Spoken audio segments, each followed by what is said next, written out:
गोजीमा दाम छैन मेरो गोजीमा दाम छैन गोजीमा दाम छैन मेरो गोजीमा दाम छैन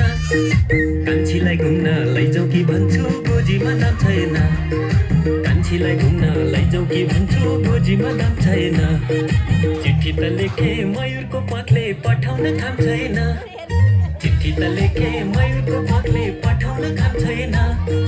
कान्छीलाई घुम्न लैजाऊ कि भन्छु गोजीमा दाम छैन कान्छीलाई घुम्न लैजाऊ कि भन्छु गोजीमा दाम छैन गोजीमा दाम